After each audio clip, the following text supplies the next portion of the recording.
As a writer, the number one question that I get asked is, are you sure that that's how you want to spend your life? I mean, are you okay? Do you need anything? Is where do you get all of those ideas from? And that's what I'd like to talk about on today's Project Shadow. Inspiration. Can you hear me? I have something to say.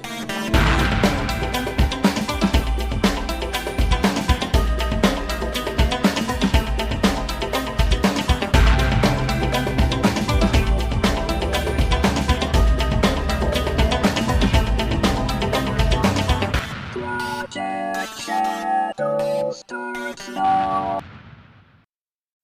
Hello everyone, how are you doing today? My name is Charlie. You might know me better as sci-fi fantasy writer C.E. Dorset, especially if you're reading my new book, Crucify My Love, which is available, I'm going to say, in most places. If the place that you like to read your books doesn't have it, please let me know. I'll try to fix that. Unless it's iBooks, I'm working on that. That's taking some time. So today we're going to be talking about inspiration, or where do ideas come from. But before we get into all that, if you haven't already, please take a moment to rate this podcast in whatever app you're listening to me on. It really does help out a lot. It tells the algorithm to share the podcast with more people, and the more people that listen, the bigger the community. The bigger the community, the better chance we have of hanging out with each other. And after all, isn't that why I'm doing this? Isn't that why we're doing this? I think so. Inspiration. Inspiration's a really hard thing to deal with because I don't know where it comes from. And any writer who tells you they know where it comes from is lying. And I think that's really important because a lot of writing advice that's out there on the interwebs is people trying to boost themselves up and sound better than they are. And yeah, I could go off into the spiel that writing is a craft, and if you're not working on it like a craft, then you're not doing it right. And it is. You need to be working on your language skills, your point of view, ... But none of that matters without inspiration. And while there are some writers who don't believe that inspiration is a thing, I think the one thing that we can all agree on is fascination. Fascination for me is the start of every story. It's the start of every piece of art. It's the start of every podcast. And fascination and inspiration, if they're not the same thing, they're related. They're siblings, maybe cousins, but they're very closely related.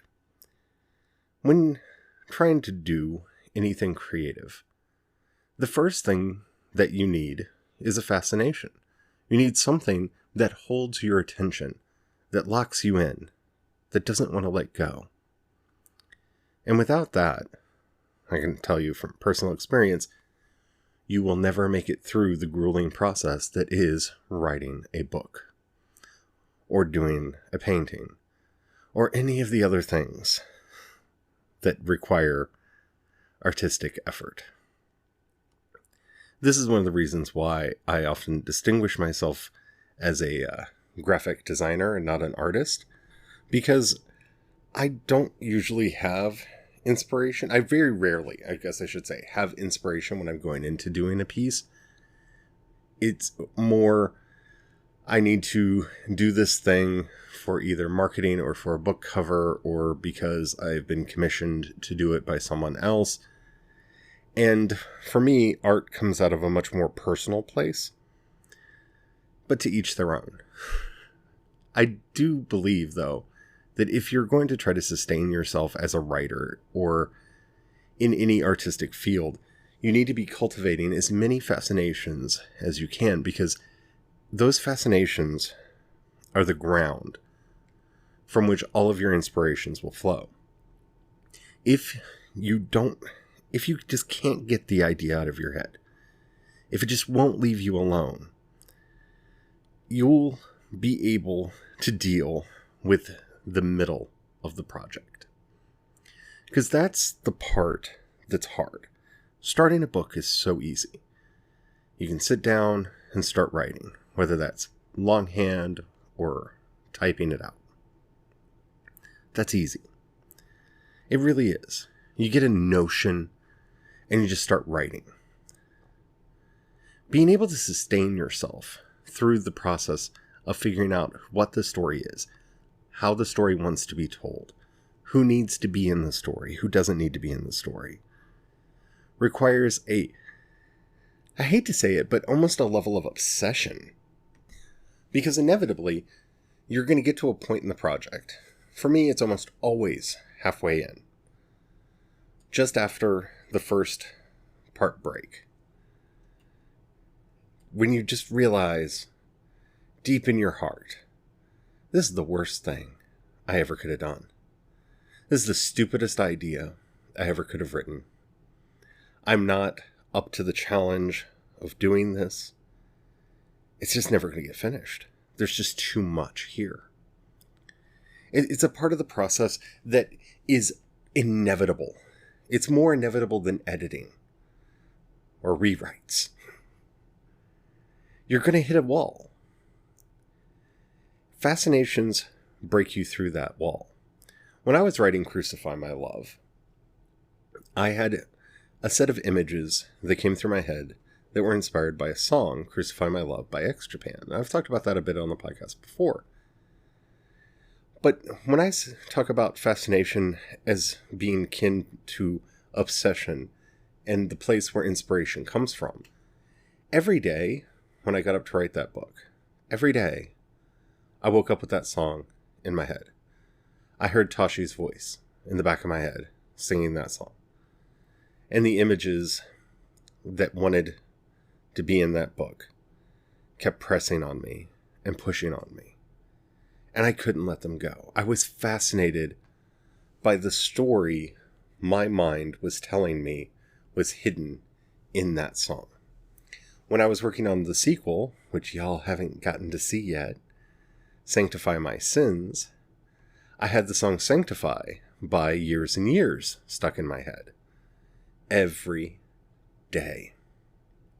Every day. I got up, that song was stuck in my head, I'd play it and sit down and start writing.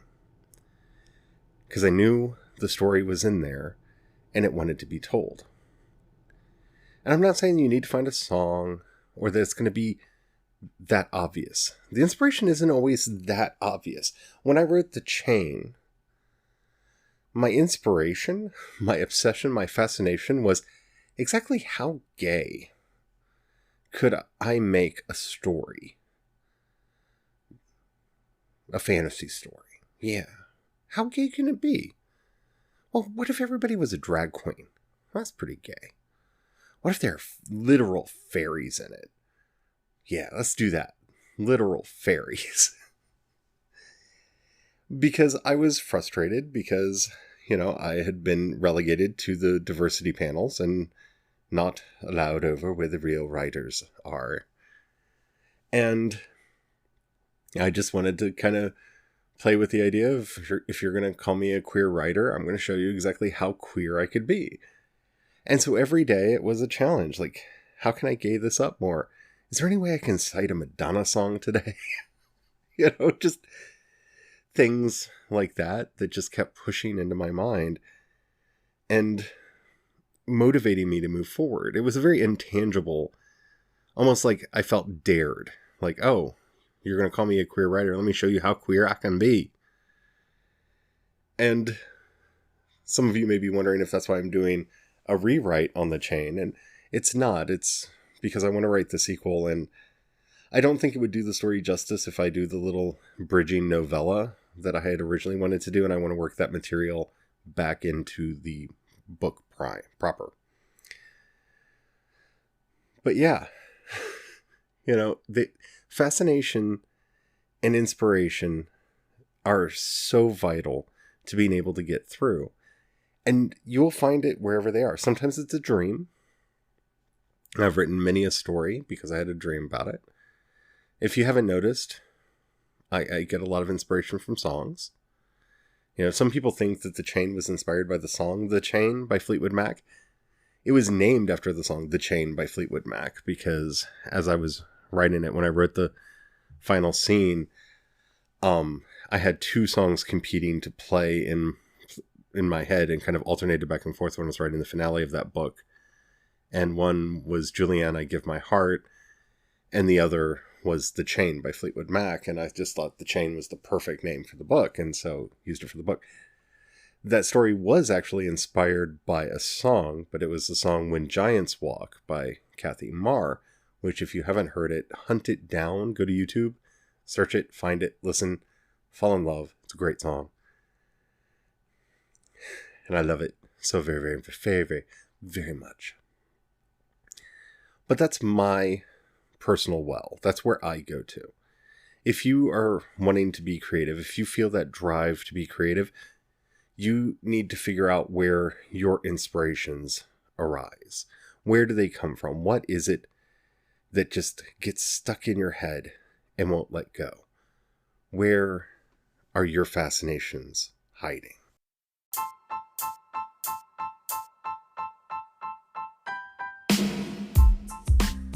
Now I know what you're thinking. Wait a minute, you said it's easy to sit down and just start writing a story. What about writer's block? I have writer's block. I just can't think of anything to write. And I'm going to tell you that I'm one of those writers who does not believe in writer's block, even though I've suffered from it many times. And it's because I've suffered from it many times that I've learned that it's a lie. Writer's block means two things. One, this isn't the droid I'm looking for. If I encounter writer's block in the middle of a story, then I wasn't fascinated by it. And probably my readers wouldn't be either. If I just can't come up with anything to write about, that means that I have become boring. At least this is my experience. So your mileage may vary with that, but usually my experiences of writer's block are because I've closed myself off. I have not been experiencing new things, whether that be learning new this, that, or the other, or encountering new music, reading other people's books, watching good movies, watching good TV shows. I've cut myself off in some way from that wellspring of creativity that usually feeds my imagination. And I need to get back to that sense of play and that place where I can write. It's not that I'm really blocked. The block isn't the problem. Anton Chekhov, and probably an often quoted quote that I think every writer's probably heard, said, if you want to work on your art, work on your life. And there's something true about that. If you are constantly frustrated, if you're in a place where you can't see the light, it's very easy for that to bog you down and keep your creative energies from being able to flow. That's by no means your fault. And that's where I think a lot of writers, like me, who believe that writer's block is kind of a fiction that we tell ourselves to feel better when we can't write, I think that's where they get wrong.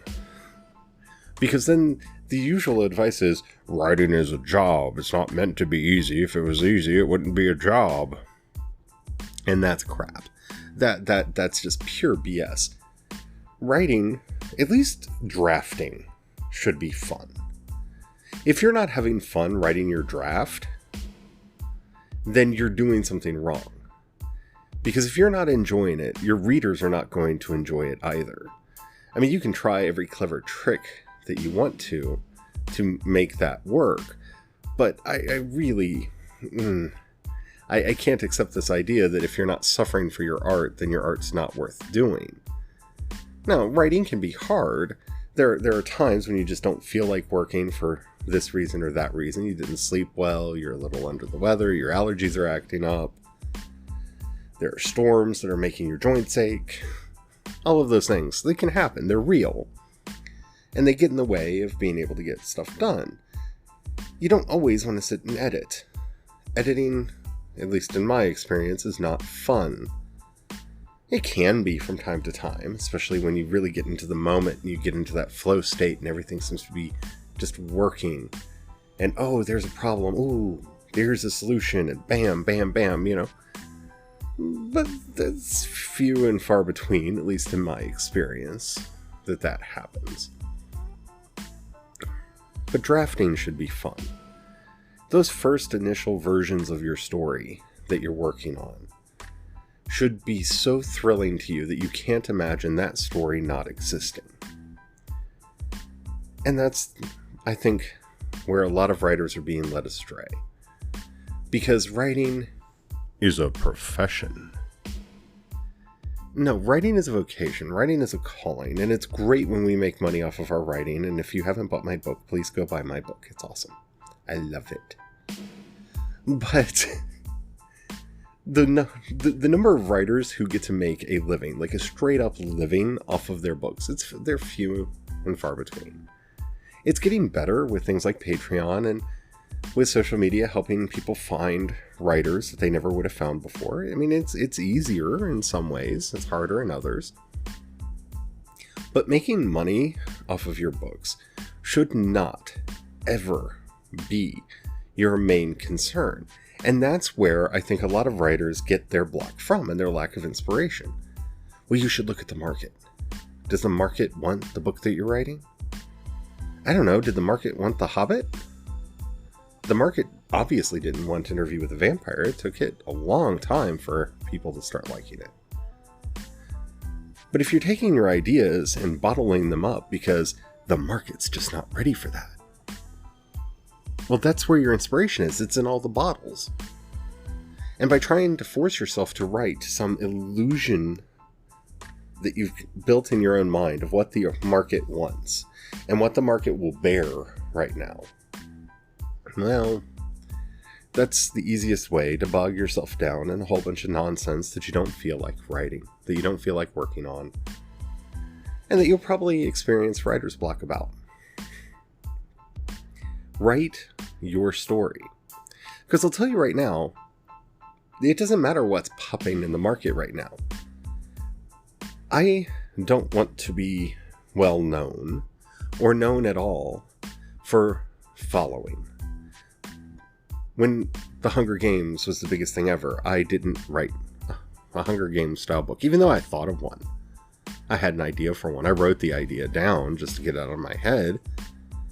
Just some notes. I didn't actually write the book because, well, there were so many. The world didn't need another one.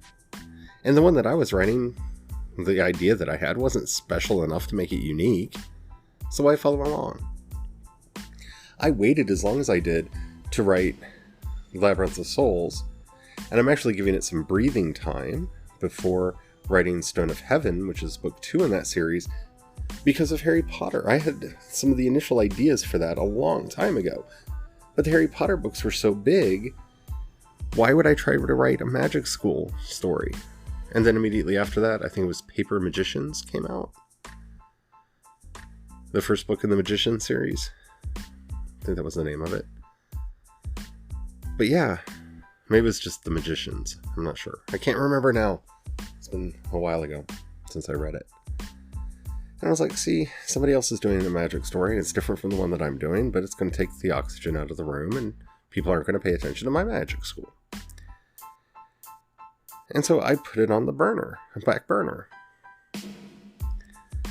Because I don't want to be known as somebody who's following the crowd.